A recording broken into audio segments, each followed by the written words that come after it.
All right, guys, here is the video on how to make these little zippered bags if you are not using an embroidery machine and you want to just do it sewing.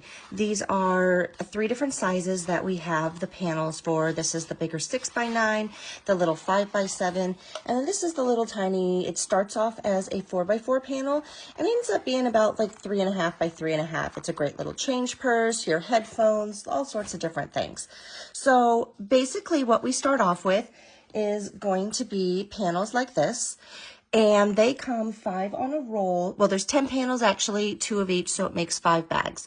If you notice, there are these little tiny lines, and these are to mark 1 inch off of the top, and so that's where, so you know where to put your zipper.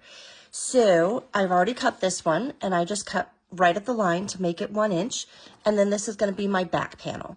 The other things you're going to need is a zipper. I use a number 3 zipper just because it's smaller, it makes less bulk in the seam, and it's cheaper. Might as well use them if they work better for these. I have a little piece of faux. This is just 5/8 stretchy elastic. I'm going to use that to make my little loop to be able to put a keychain on. And these are the keychains that I like. They are these little, you push it this way and then pull it open. And this piece comes off and then you can loop it through your faux. And I like these because you don't have to stitch it into your, into this. Like on some, you would have to put it on with a D-ring and then stitch. And I'm always that fool that has it bounce around and get stuck in my needle. These you're just gonna put on at the very end after you're done, so your needle's never gonna hit it. I also have some clips if I need them, and my double sticky tape, which I seem to use for everything. So my first step that I'm going to do is I need to stitch these to my zipper. So I need both of these pieces on like this. You can just clip it if you want, or you can use sticky tape. I'm really a fan of the sticky tape, probably like entirely too much, but it's just how I do it. So I'm just going to put some sticky tape down just to, oopsie, help hold me in place. You don't have to. You can just hold it. You can just clip it, whichever way you want to do it. But I'm going to put mine right here and just peel these things off. This is the 1/8 inch sticky tape, and it's supposed to go in your seam allowance so you don't ever have to stitch over it. I don't know. I stitch over it anyways. It never gums up my needle. I don't have any complaints, so whatever. When I put these on, I'm going to put them right up against my zipper teeth. Some people like to leave a little bit more of a space. I personally like it where they are right up against it, just like that. So once I do that, I am just going to sew. Whoopsie. Sorry, I have a Juki, and I am still not quite used to this pedal that cuts my thread for me. And if you notice, I am what I would call still a beginner sewer. I still like my machine on snail pace. Oops, I forgot where my button was. There we go. All right, we have, hey, it didn't cut it. Come on. That's the whole point of having this thing. All right, fine, we'll cut it ourselves. So I just stitched this along the top. Now I'm going to stitch it underneath on the bottom. And your stitch allowance, I mean, it doesn't really matter. You're just kind of, you know, stitching this down. I think I did maybe about, I don't know, 1/4 inch away from the zipper. So whatever you want to do, some people like to make like a double stitch. So they'll stitch it like an 1/8 inch and then like 3/8 inch down, just so you have some extra cute little stitching on there. Personally, I like to see as much of my panel as I can. So I'm going to stitch fairly close up and just 1 stitch across. All right, that's all you do right there. Is my zipper open? I don't know why I could see daylight. Okay, just kidding. Next thing I'm going to do is I want my little piece of faux, and so I'm going to fold it in half so you have a loop. Now the loop is going to go inside. I'm going to put mine right about there.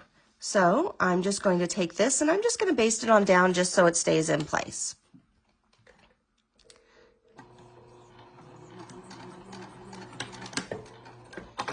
All right, and that's all you need to do. You just need to have it sticking in there.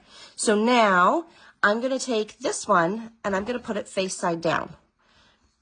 When you do this, make sure your zipper is open. Open that a little bit more. So now we're just gonna go like this. I think I'm just gonna clip it. It's just deciding what to do. Now, I like my zipper to be closer up to the top, so I'm going to pin mine together where the bottoms are even. Oops, probably going to need more than just 2 clippies. All right. Let's see. Okay, so I'm going to even this up a little bit so my zipper stays where it should, and I'm going to pin that. And that's about it. Are we even? You can see there's a little bit of space. That's because your panels were the same size and you started off with a zipper.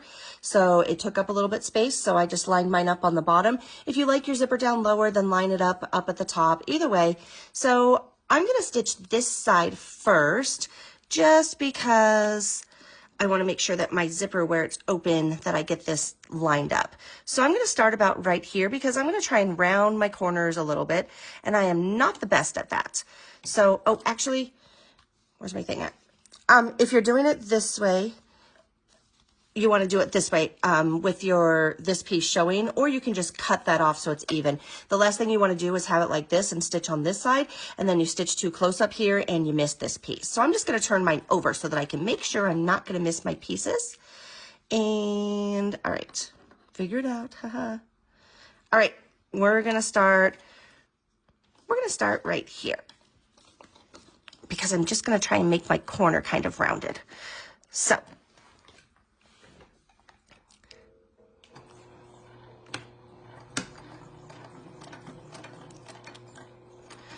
and I'm just going to kind of round my corner a little bit, just because I think that it makes it look like your corners like lay flatter at the end.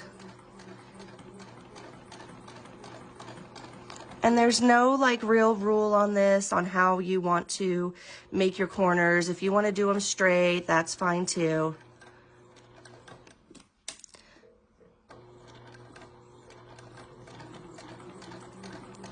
And just make sure you stay, I mean, at least just 1/8 of an inch inside your seam allowance. Oopsie, got a clip corner. I think I might have done that a little, it works. My zipper got stuck on the edge of my machine, and I can see it's barely holding on right there, but that's okay. All right, and then I'm gonna round this.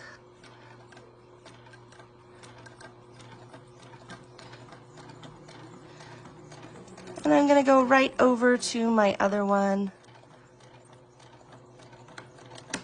Back stitch a few times. All right.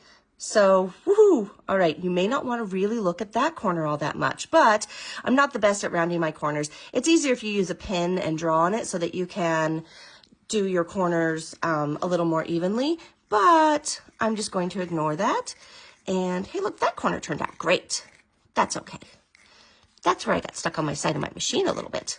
The good thing about these is once you flip them inside out, you can't tell all that much if your stitching is not quite perfect because your edges end up a little poofy.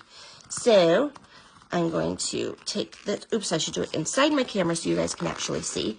And I'm just going to flip it up a little bit so that I can reach my zipper and open it up the rest of the way. And that just gives me a little more room to be able to flip this thing. Of course, if you do have trouble flipping it, just heat it up with a blow dryer. Sometimes on these little pouches, they're harder to flip than the other ones. But overall, I don't think the vinyl is that hard. I'm going to push my corners out a little bit. Get that corner back out. And here you go. Even with my wonky stitching, you can't tell all that much, because it does get a little poofy just because you flipped it. I could poke that corner out a little bit more. But there you go. There's your cute little pouchy. And you're done. That's it. So afterwards, I would take my little clippy thing. And I'm just going to put it through my loop And of course, this is optional. You don't have to have a loop if you don't want one. You don't have to have hardware. You can use whatever. But anyways, that's my little froggy. He's all done. Thanks for watching, guys.